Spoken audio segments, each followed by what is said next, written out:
Good morning and welcome to Sunday School. Today we're going to talk about the Holy Guardian Angel. And what I'm going to do is share with you my introduction or preface or whatever they called it to this marvelous book by my friend Marcus Katz called After the Angel. And it's an account of the Abramelin operation. And it's a marvelous book, and I was honored to be asked to write the introduction to it. And here it is. And it was included in my compilation of introductions and prefaces and forewords to various books over a 35-year period. This is called Allow Me to Introduce. It's published by Weiser. And if you don't have it, and if you don't have the 30-some books that, or however many it was that I've introduced, this is probably your only place to get that facet of my work. So anyway, here we go. After the Angel, an account of the Abramelin operation. A 6-month working to attain the knowledge and conversation of the Holy Guardian Angel, and that's the full name of Marcus's book. It's 2000, exactly 10 years ago. The epigrams are from something else that I wrote for Christopher Hyatt's books. Knowledge and conversation of the Holy Guardian Angel is the primary goal of the ceremonial magician and must be achieved before any other meaningful magical acts can be accomplished. The Holy Guardian Angel will be the magician's teacher, lover, mentor, guide through the higher levels of initiation. Whether one considers oneself a ceremonial magician or not, the fact remains that the above experience, no matter what it is called, is a prerequisite for complete spiritual liberation.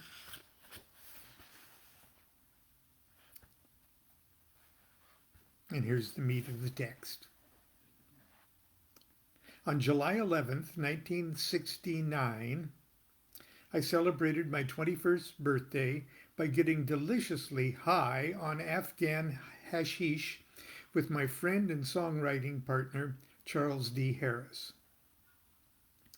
The occasion was doubly celebratory because we had just inked a new recording contract with Epic Records and were preparing material for a second single and an album for that prestigious label, a work we were sure would finally bring us the fame and fortune we believed we so richly deserved.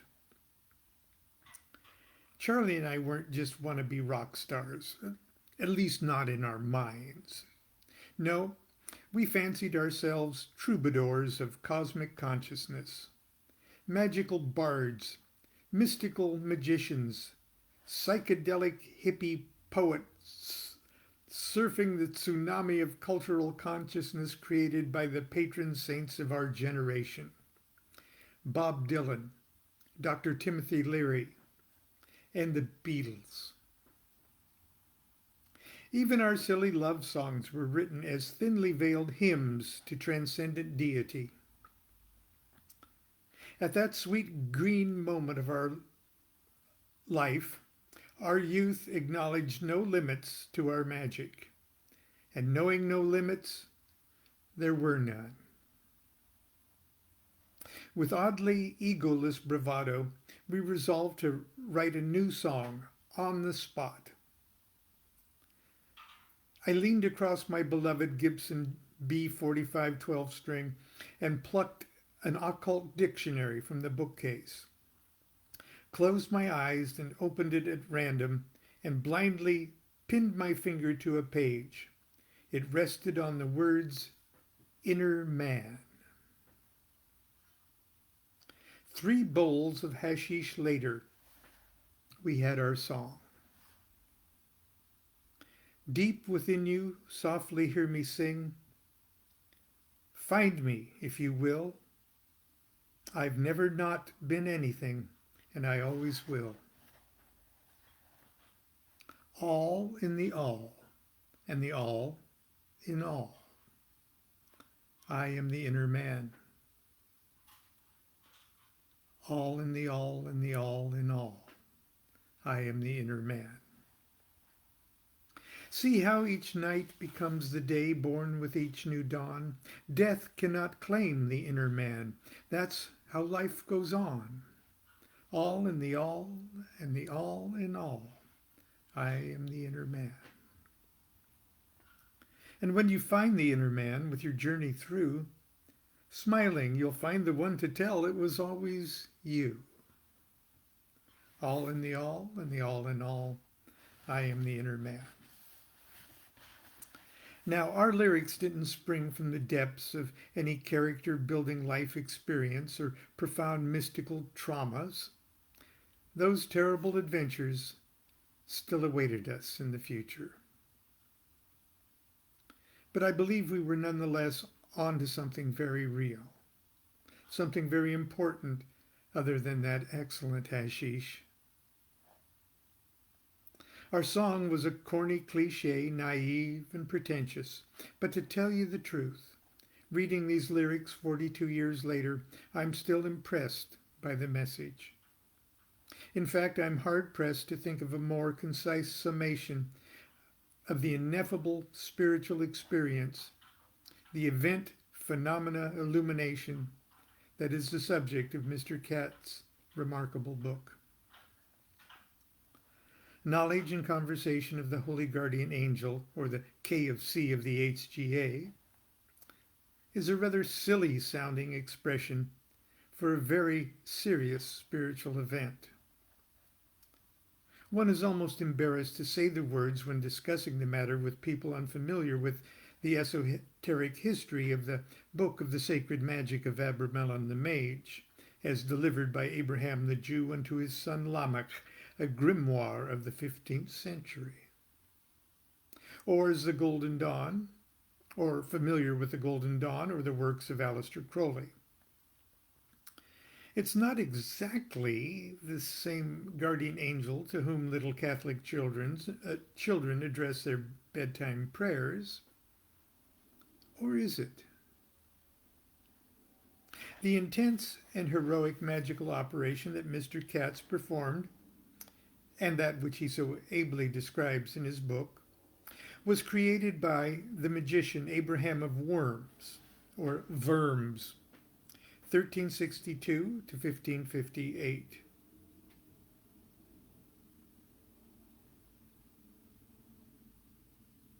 That can't be right. He was pretty damn old. I hope I corrected that. To trigger a tangible and objective mystical experience. Okay, I'll read that again. The intense and heroic operation that Mr. Katz performed, that he so ably describes in his book, was created by the magician Abraham of Worms to trigger a tangible, objective mystical experience. An eyes wide open moment of ecstatic union, even more real, life-altering, and memorable than one's first romantically charged adolescent kiss. It is the ultimate consummation devoutly to be wished. According to Abraham's theory, we're all, each, in a sense, an unfinished human being, a slumbering princess, until we've been kissed by, or united with, our questing prince, the HGA. The HGA, on the other hand, remains an unfinished spiritual being, a prince who will never be a king unless he's married a princess. Of course, the entire cast of characters in this fairy tale are simply metaphors for levels of consciousness and the mechanics of our evolving identity with those levels of consciousness. But sleeping princesses and hunky princes and kings and queens and waking kisses and weddings and babies are pretty damn good metaphors for this process. Because the key that holds it all together, indeed the key to the nature of consciousness itself, from iron and rocks to light energy and Godhead itself, is love. But is love, as the Beatles sang, really all you need? In my book, Ask Babylon, Answers to Questions of Life and Magic, I try to answer the question, what is the fastest way to unite with the HGA? Here's what I said. Knowledge and conversation of the Holy Guardian Angel is a love thing.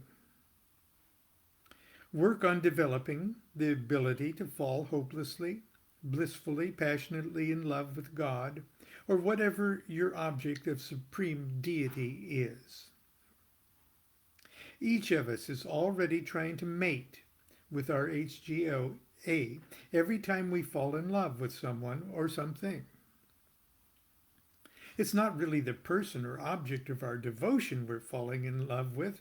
We're falling in love with a perfected ideal, something that no person or thing could really, in reality, ever live up to. That ideal is the angel. That perfected ideal really is us. In fact, we'll discover when we and the angel are united. Until then, we're already armed with the only tool we need to lure the angel to us. Intense, insane, romantic naivete.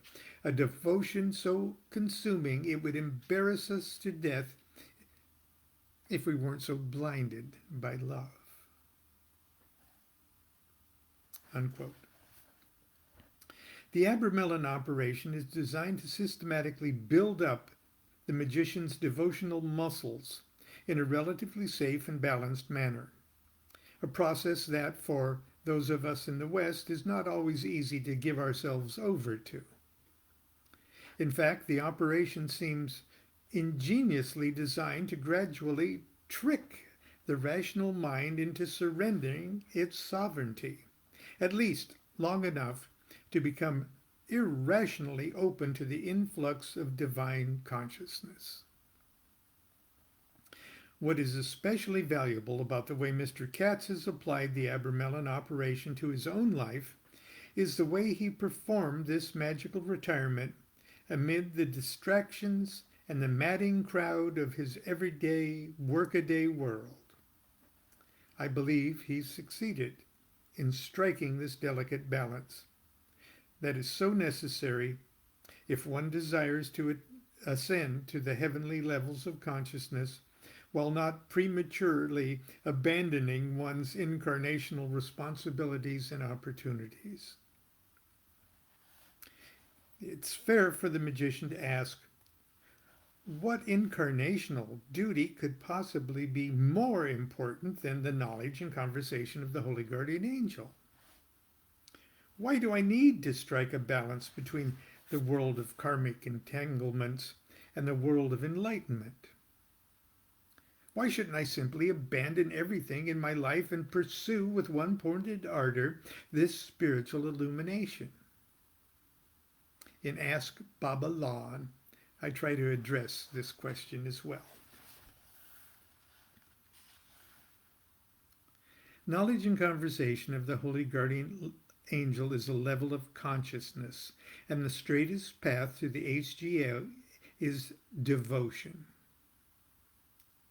If you can fall completely and helplessly in love with God, you are there.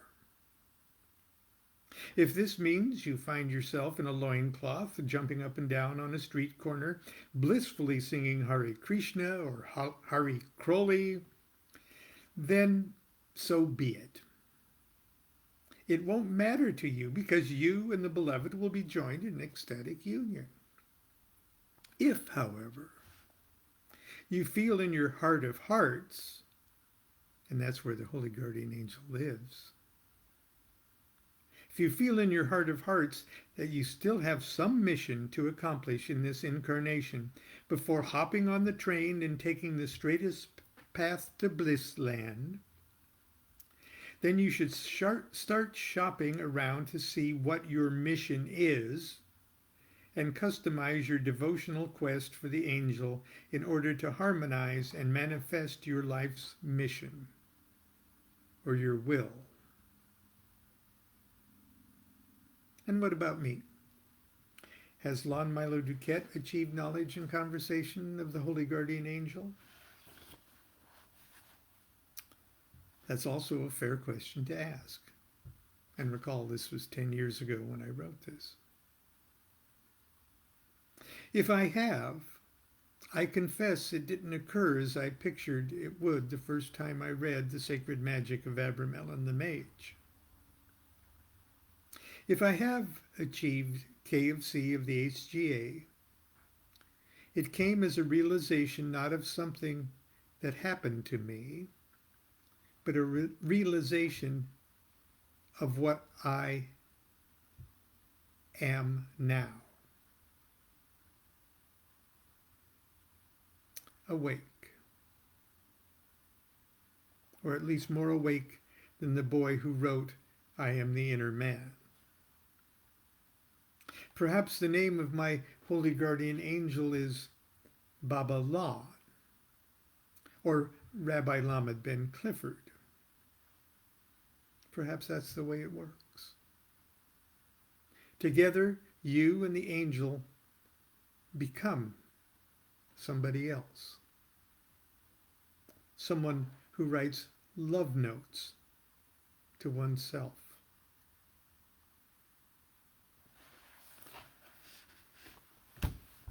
Sunday school is dismissed.